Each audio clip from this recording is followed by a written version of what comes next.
नमस्कार दोस्तों, सभी को जीसीबी इंडिया पे आप सभी का फिर से स्वागत है। और हम आज जानेंगे कि लॉकअप रिवार्ड हमें कैसे मिलता है और हमारी जो बूस्टिंग है कैसे इंक्रीज होती है, और हम किस प्रकार से अपने जो पाई है उसको लॉकअप में करके अपने बूस्टिंग रेट को इंक्रीज कर सकते हैं और हमें फिर से जो पाई की मात्रा है उसे कैसे हम बढ़ा सकते हैं। तो इसके बारे में हम बहुत ही आसानी से जानने की कोशिश करेंगे। तो सबसे पहले हमें दो जगह से आप इंक्रीज कर सकते हैं अपने लॉकअप रिवार्ड को। तो यहाँ पे हमें सबसे पहला ऑप्शन आता है यहीं पे जहाँ पे माइनिंग करते हैं, यहाँ से भी जा सकते हैं आप, या तो फिर आप वॉलेट में पाई ब्राउज़र के अंदर जा कर के, जैसे कि यहाँ से भी हम जा कर के जा सकते हैं। यहाँ भी जब वॉलेट को खोलते हैं देन उसके बाद हमें लॉकअप का ऑप्शन आता है। तो मैं यहाँ लॉकअप आपको यहाँ से भी खोल के दिखाता हूँ एक बार, जैसा कि तो हम यहाँ पे फिंगर का प्रयोग करेंगे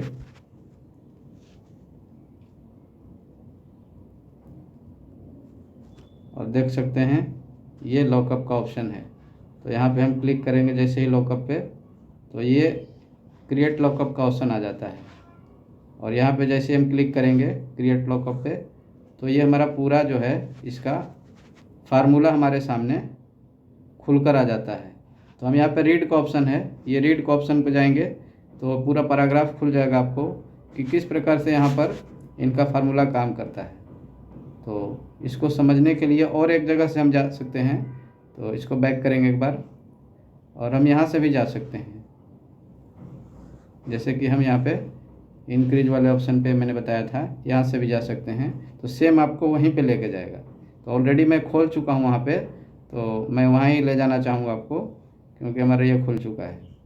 तो देखिए दोस्तों, आपका जितना भी, जैसे मैं इसको नीचे कर देता हूँ पहले, सॉरी, जितना भी मेरा अवेलेबल बैलेंस है 3.74 मेरा टोटल भी अवेलेबल बैलेंस है। एग्जांपल आपके पास कुछ भी हो सकता है, एनीबॉडी।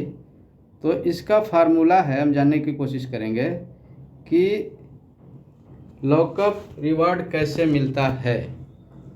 तो इसको हम देखेंगे, रीड मोर पे एक बार चले जाएंगे तो आपको समझ में आ जाएगा। यहाँ से ये है इनका फार्मूला, इसको ध्यान से आपको समझना होगा। इन दोनों पॉइंट्स को, ये दोनों पॉइंट्स जो हैं फार्मूला दिए गए हैं, इसको आपको समझना होगा क्लियर। तो लॉकअप रिवार्ड हमें मिलता कैसे है, इसका फार्मूला ये है।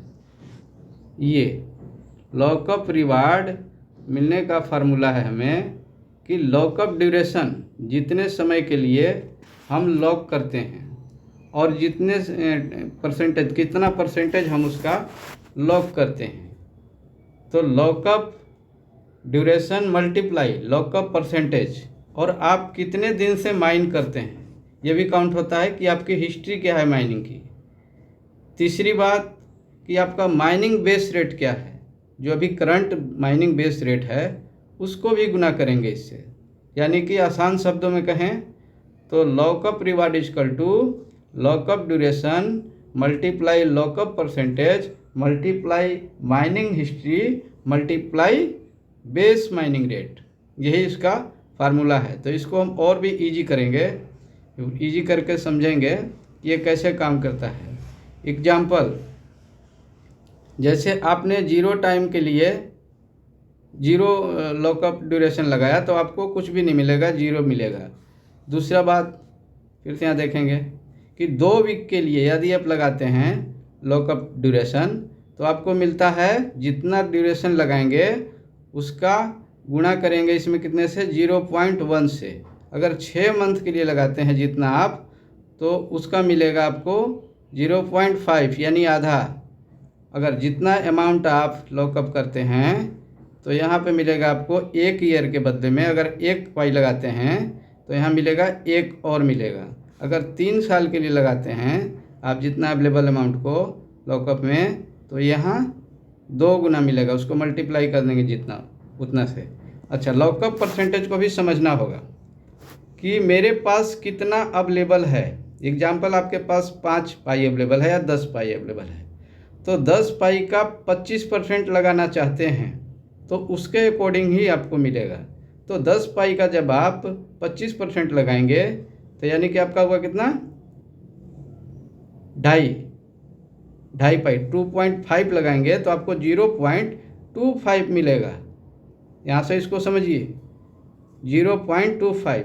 और यदि आप आधा उसका लगाते हैं, जैसे अवेलेबल आपके पास 10 है तो उसका 50% लगाते हैं तो आपको 0.5 मिलेगा।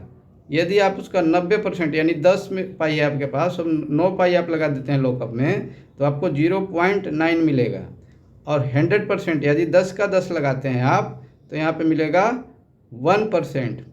और 1.5 गुना कैसे लगेगा कि आप कहीं और से ला करके जितनी आपकी अवेलेबल बैलेंस है, लेकिन आप यहाँ ये भी सुविधा काम करती है कि आप बाहर से एक्सचेंज से भी ला करके आप थोड़ा सा अवेलेबल बैलेंस से ऊपर कहीं से भी, जैसे यूटिलिटी से या कहीं से आप ला करके 150% करते हैं तो आपका 1.5% मिलेगा। और 200% यानी कि जितना आपका अमाउंट है अवेलेबल बैलेंस में उससे डबल ये अगर लगाते हैं तो आपका जो है 2 गुना मिलेगा। तो इन चीज़ों को समझना है और ये काम इसी प्रकार से करता है। अच्छा, दूसरी बात कि आप लगातार यदि आपका लॉकअप बूस्ट इन चीज़ों पर निर्भर करता है। पहली बात है कितना लॉकअप आपने किया था, दूसरी बात कितने समय के लिए किया था, तीसरी बात माइनिंग हिस्ट्री कितनी पुरानी है आपकी, चौथी बात क्या आप लगातार माइनिंग कर रहे हैं। यदि आपकी माइनिंग बंद होगी तो आपका जो है माइनिंग रिवार्ड नहीं मिलेगा। इस बात को भी काउंट कीजिए। एक बार मैं फिर से जाता हूँ और फिर से खोलने की कोशिश करूँगा।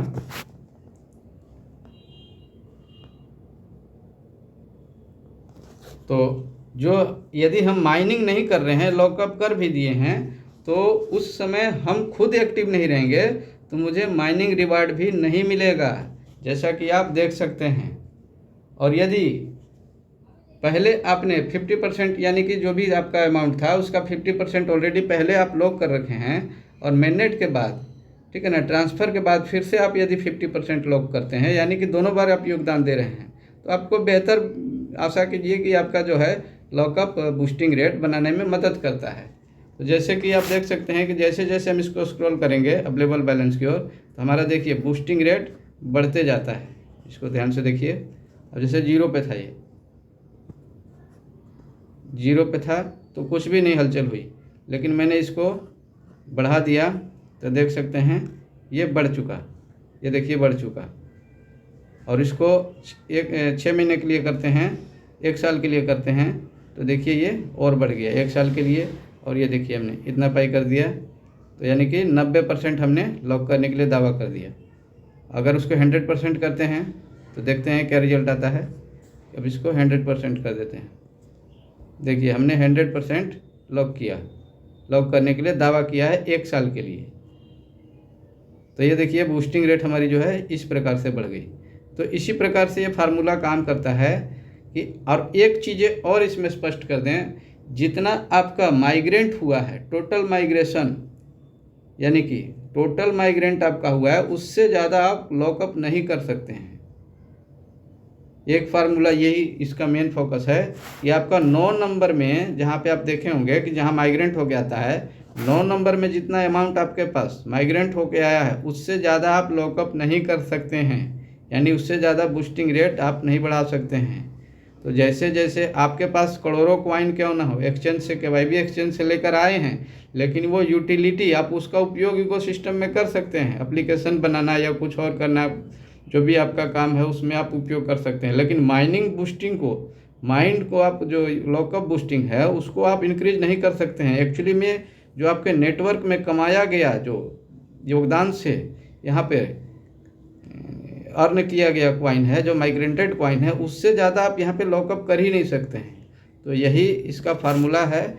इसीलिए जो आपकी माइन कॉइन है, पाई की माइन कॉइन है, उसकी वैल्यू ज़्यादा है। भले ही आप एक्सचेंज से कितना भी कॉइन लेके आ जाएं इकोसिस्टम में, वो माइन कॉइन का मुकाबला नहीं कर सकती है। हाँ, भले ही आप उसको धीरे धीरे करके यूजेबल उसको ला सकते हैं और लिमिट में ही। तो इसीलिए यहाँ पे दोस्तों माइन कॉइन को समझिए, वैल्यूएबल है आपकी और 100% इसकी वैल्यू ज़्यादा है। ये चीज़ जिसको समझ में आ गई मुझे लगता है कि वो इस पे कंफ्यूज नहीं होंगे। तो इसको बहुत ही बारीकी से समझिए, क्योंकि यहीं का खेल है सारा। और मैं समझता हूँ कि मैं समझाने में कोशिश मैंने जो किया तो आप उचित समझे होंगे। तो आशा करता हूँ कि हो सकता है मैं समझाने में भी कंफ्यूज हो गया हूँ। तो आप लोग कमेंट कीजिए और शेयर कीजिए, सब्सक्राइब कीजिए और यूं ही हमारा मनोबल बढ़ाते रहिए, ताकि मैं आप लोगों के लिए इसी प्रकार से जानकारी से रिलेटेड वीडियोस बनाता रहूं। Thank you so much.